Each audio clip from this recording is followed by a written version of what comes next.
We can start here and then work our way back. Still my answer. Assuming the guy checks all your boxes and he's attractive and you would see yourself going on a first date with him, does it matter where he takes you? Yes or no? Yes. Why? Because I think you're representing what you're going to be in the long run.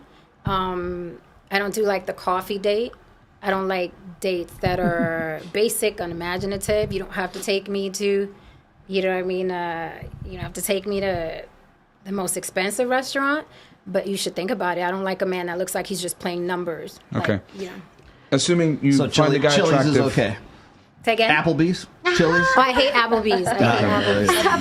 Assuming, real quick, assuming you, for you never. then, assuming you like the guy and he checks your boxes, he's funny, he's witty, he's charismatic, and all these things in conversation, doesn't matter where he takes you on the first date? Yes. Okay, why?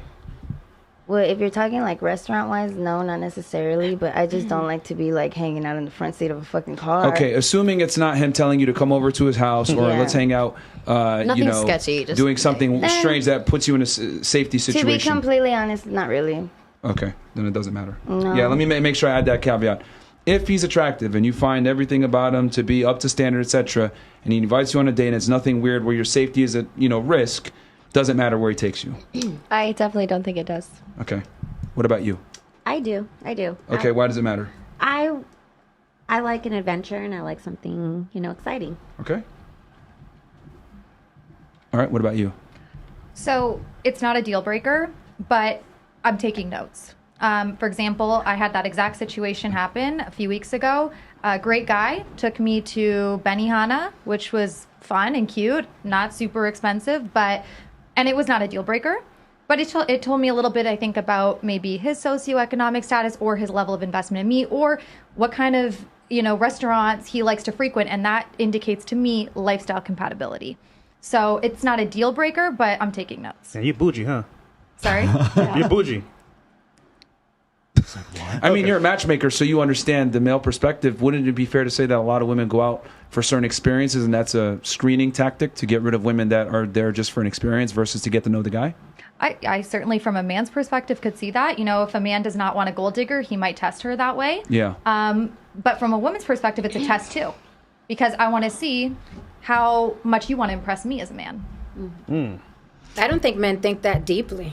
I don't think. They more simple. No, I don't think they try their best. Yeah, I don't think they think that deeply to. Oh, let me do this to screen her. They're looking for the majority are looking for the fastest way to the vagina. I don't think they're thinking. Well, let me do this and see how. They're hoping that she likes them no matter what he does. But that's what they're hoping. Benihana's is expensive to some guys. I'm not suggesting that men are testing women. I'm just saying if that's the case, for myself. So it's not a disqualifier. You'll go out, but you're going to be observing what goes on. I'm taking notes. And I also look at it holistically. If that's the best that they can do and I see potential in them and they're ambitious, maybe I will give them a chance. Interesting. Okay. I disagree with you on that point because the guys that women want are going to absolutely employ that test that you don't think is a test, but that's fine. No, the women will. I'm saying the men. No, I'm talking about the guys will employ the test where they take her to somewhere that isn't necessarily as expensive or luxurious to see how she responds. What tax bracket is he in, though? Because I think a regular average... No, I'm serious. A regular average working guy will ask, hey, let's do coffee. And he's hoping that she likes him enough. But that's why I qualified it by saying the men that are attractive, that women want, that have the net worth and the status, a lot of the times they'll test women by taking them somewhere that isn't expensive to see how they react. Yeah. Well, that I agree with. If he's in a certain tax bracket, I'm talking about the guy. But you'll never know. You'll disqualify that guy, and you'll be like, "Oh, he tried to offer me the coffee. I'm not going." And then, bam, I've been lucky enough to date guys that don't play games. That's a game. That's not a game. It's a game. It's literally a game. It's the definition of a game. It's literally a game. Wouldn't it be fair to say that women are the ones that play the game because the man has to attract her to some degree for the game to even begin? I would say that women play a lot more games than men. Yes, but that's a game. Like So, let me hide. I date guys that are like, this is what I'm worth, this is what I'm coming with. Either you like it or you don't. I feel like it's more of a self self-preservation tactic than a game. Like, maybe he's protecting himself from being taken advantage of or used for the wrong reasons. No, but what's the point of a date, though? Again, I asked, what's the tax know. bracket? Because men of means are not going to play this game. It's They're not a just game. not. Benihana is fucking awesome. Like, yeah, I love Benihana. Benihana is great. I don't even know what it is, I hate honestly. Benihana. I've never heard of it. So I hate Benihana. I like Mastro's better, but Benihana's right? To me, it's a Hold chain on. Look, restaurant.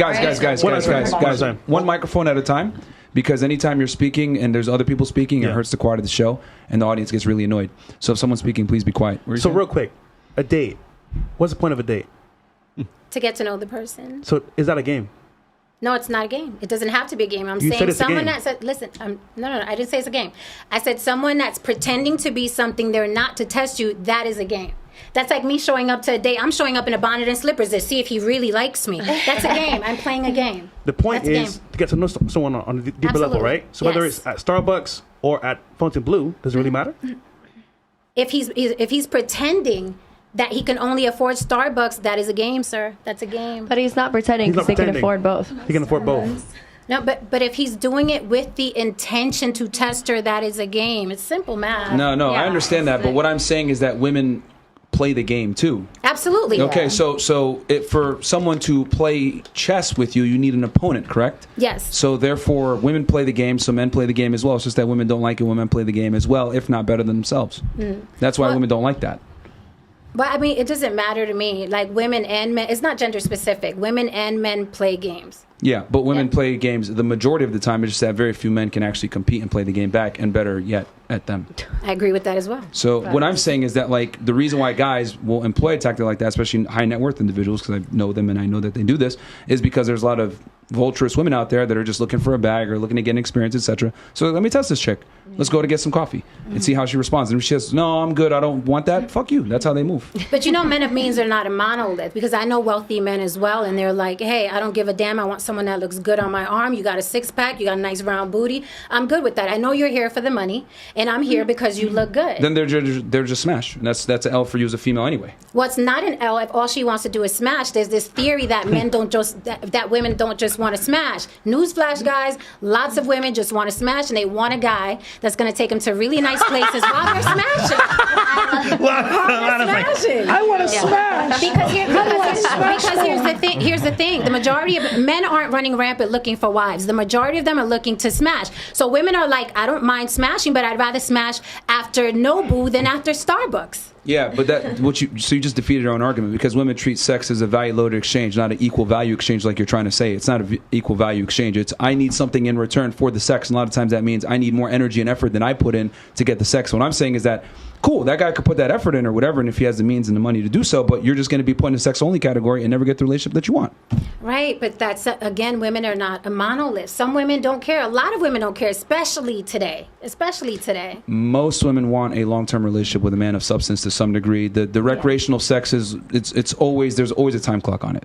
So I mean, what you're saying, cool. Will some girls employ that tactic for a period of time? Yes, but it's always periodic. I do agree that women they exchange, like, I'm gonna give you this because I want that. I do agree. And here's with the funny that. part too: the very man that you said that you would disqualify for the coffee date, that's the guy that more than likely is probably looking for something serious because he want to screen a woman out from the beginning, versus the guy that you mentioned, I'm going to be a baller and spend money. He's clearly looking for sex and he's just saying, let's go to Nobu, blah, blah, blah. And that's not what most women are looking for. He'll give you an experience in exchange for that, though. But here's the thing, I'm not most women, plus I'm older than a lot of these girls. These girls are probably looking for husbands and long romances. I'm like, can you smash? Is it going to be good? Are we going to be in expensive places? And let's rock and let's get it over with. So we have to consider, too, what phase are these women and how many of you want to get married? Most women don't want, with all due respect, most women don't want to be single at 50. So that's a terrible strategy. But I do, though. Okay, but a majority of women don't, though. Hey, like what you want is an anomaly, and most women are not looking for that. That's a recipe for disaster. I disagree. I think women in my age bracket are not looking for long-term romance and looking to take care of a man and looking to wash drawers, like you mentioned, that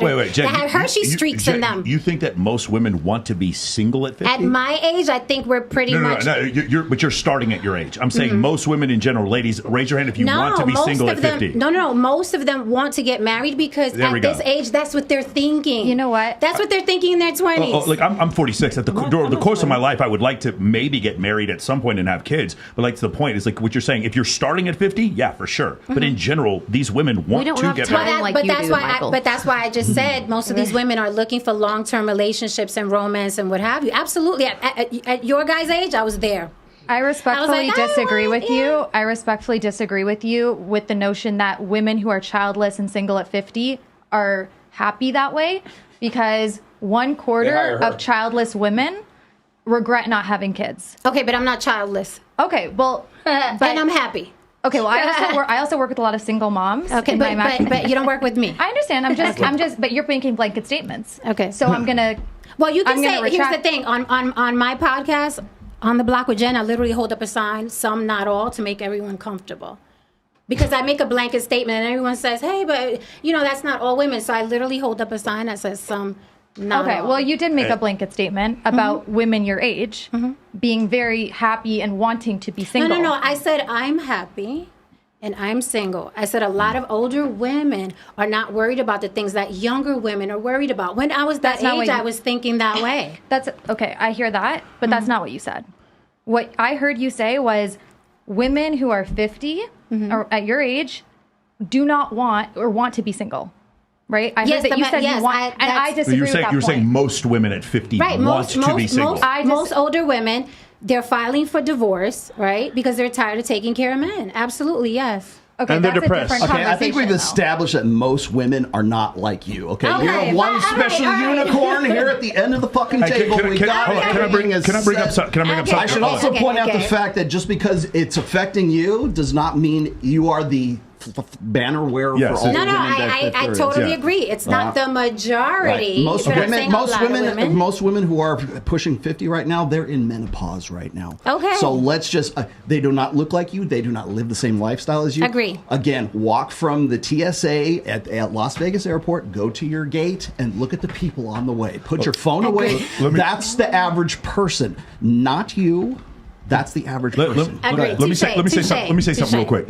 So for those of a lot of guys, Myron and I were talking about real estate right before this. A lot of guys trying to stack their money and try to leave generational wealth for their family. This is one of the best books I've ever read. It's called The Millionaire Next Door. And one of the things they talk about is for men who end up gaining that amount of money, one of the most common indicators is if the wife is actually more stingy than the husband.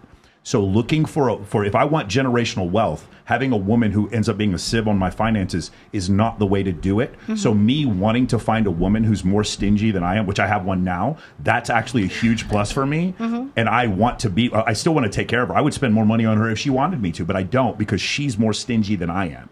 So that's actually a huge way for men to keep their wealth. And so again, I highly recommend one of the best books I've ever read, The Millionaire Next Door. It's really, really great when it goes over the socioeconomic status of people who become millionaires. Where else? We're moving on.